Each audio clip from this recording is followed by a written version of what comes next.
My poor old Harry Jekyll.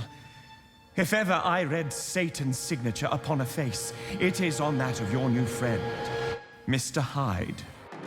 It's downright good of you, and I was abominable. Make no change. Day one, walking into the project felt like a great risk. I mean, it's a risk. Dr. Jekyll at home. I'm gonna wait by the finals.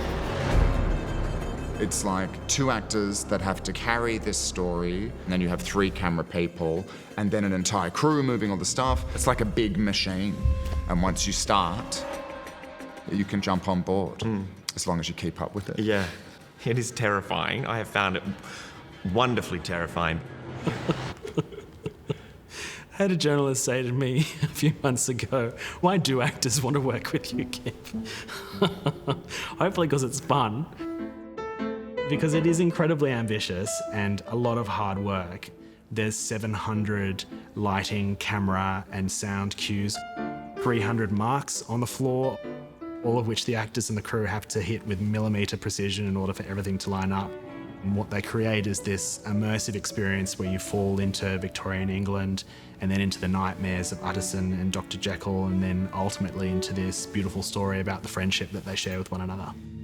Mr. Hyde was pale and shrunken. He gave an unsightly impression without any nameable malformation. He had a displeasing smile. The Strange Case of Dr. Jekyll and Mr. Hyde was written by Robert Louis Stevenson in 1886. What we have done in this particular adaptation is to tell the story with just 2 performers. So Matthew Backer plays John Gabriel Utterson, the lawyer, and Ewan Leslie plays Dr. Jekyll and Mr. Hyde, and then all the other characters as well. Jekyll at home. I will see, Mr. Utterson. And the way that we're able to achieve Ewan playing multiple characters is through deploying a cinetheatre form. So we have 6 LED screens that we use. There are bits where I refer to Matt on screen, but then there are other scenes that we do where I'm talking to a pre-recorded version of myself that the audience is seeing. You're not only looking at one screen, but you're looking at us fractured on multiple screens, which is clearly what Stevenson was saying, the fracturing of a personality, of a mind, of a self. I have really a very great interest in poor Hyde. And it's a story that mostly everyone knows the twist. So what is exciting about it is going back to the novella and showing that the story actually follows a protagonist who is not Jekyll. It's his best friend, Utterson. I have no doubt you're perfectly right. He's setting out to figure out what is the mystery behind Jekyll. And then, by a return on his former subject, he conceived a spark of hope.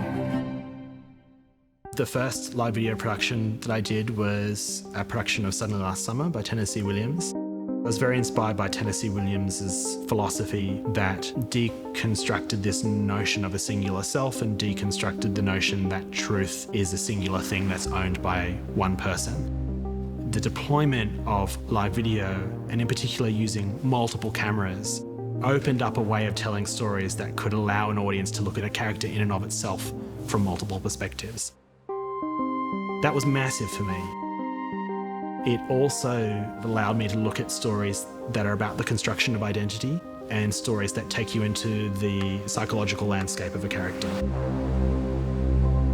And then I started to delve into a form that was really about the interaction between pre-recorded cinema content and the live content, experiencing the tension between the two, but also at times not noticing the interlacing of these 2 forms.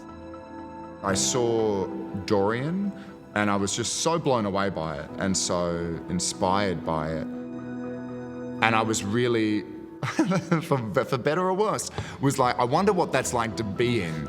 And I really wanted to have that experience. So you are live.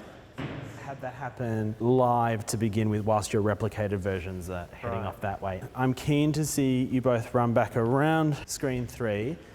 Going into it, I thought, oh, well, this will be like film. You know, it's like a melding of film and theatre. And then you get into it and go, oh, this is nothing like that.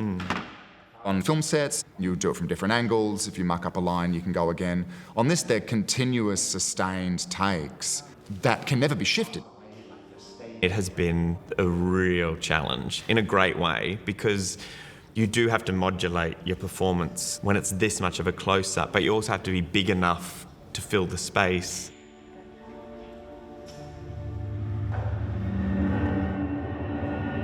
We work with a system called Disguise, which allows us to have a three-dimensional view of the theatre at any point in time, and I'm able to see where the screens are and be able to plot a new configuration and see the live footage that we're filming in the rehearsal room on the cameras.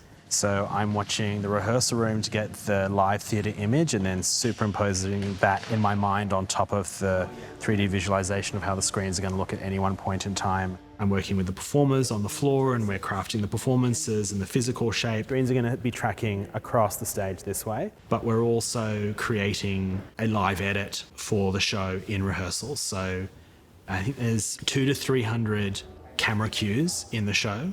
It's how many shots that we have. Brianna, our stage manager, has to call them every night, and it's like editing a film live every night.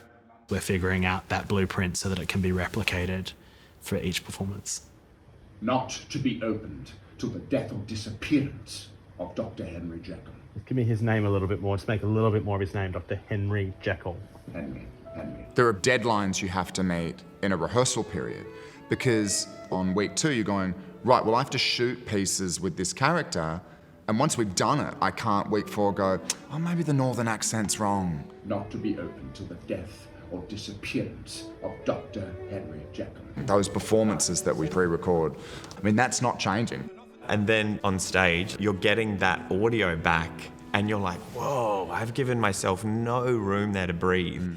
I have been wanting to speak to you, Jekyll. Began the latter. You know that will of yours? A close observer might have gathered that the topic was distasteful, but the doctor carried it off gaily.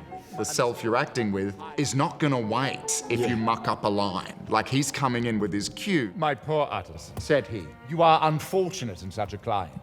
I never saw a man so distressed as you were by my will. So you're trying to time it out with this other version of yourself. I mean, it's a very Jekyll and Hyde experience. I only ask that you take care of him, for my sake.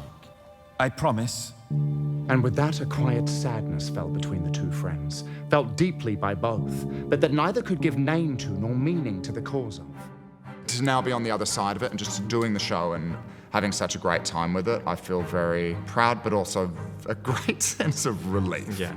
I'm very lucky with the people who I work with. They are incredible at being able to keep the show in such an extraordinarily complex place from night to night. It's so exciting to be in it. Even if it's not your cup of tea or whatever, you can't deny that the spectacle and the technical achievement of it is really groundbreaking.